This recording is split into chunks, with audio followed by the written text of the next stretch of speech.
Hanjo.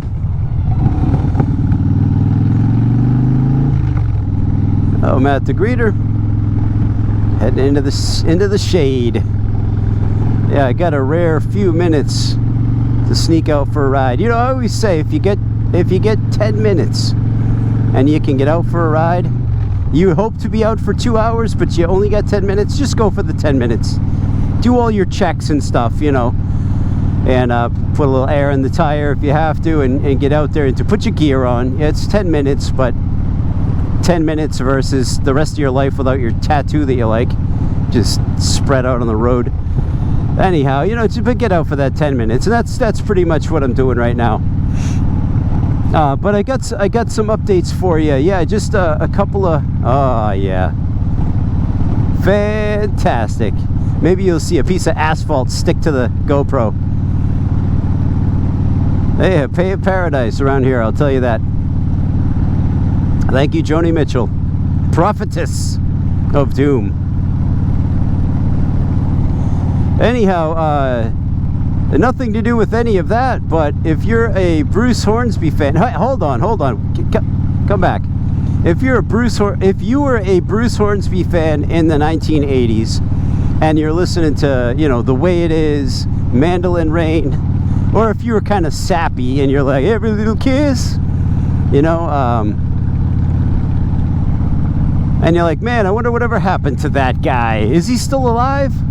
Well, ladies and gentlemen, not only is Bruce Hornsby still alive, and I've made a Bruce Hornsby video, I think a couple of years ago, where I'm like, can you believe he's still making relevant and vibrant music? Well, I think he's just outdone himself with his latest release. And if you're a Bruce Hornsby fan, if you're a fan of, you know, rock or piano, if you're a fan of lyrics and literature, you know, like good words in songs, then you got to check out Indigo Park.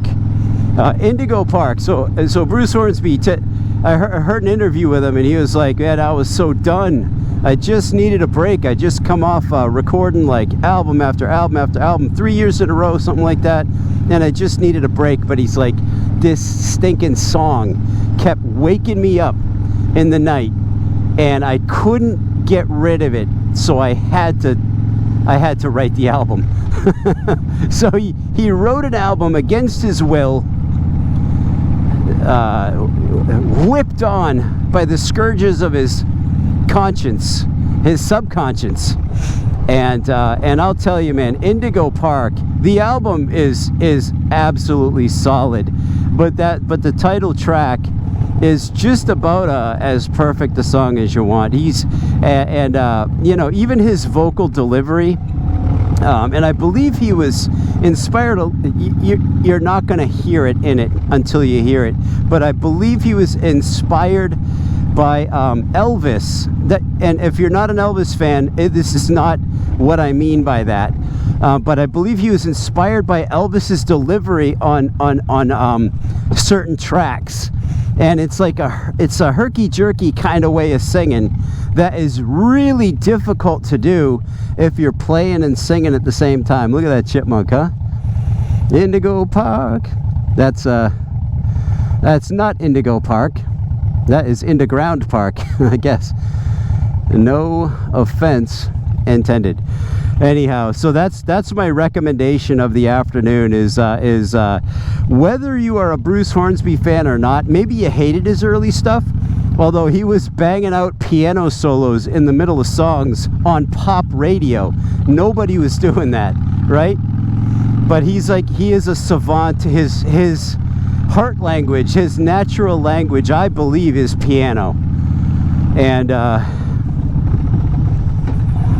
And so, you know, if you're a fan of his or not, if you're just a music fan, or if you love great songwriting, Indigo Park, that's my recommendation for the day. Bruce Hornsby, Indigo Park. Leave a comment on his video, tell him I sent you, and he'll block you.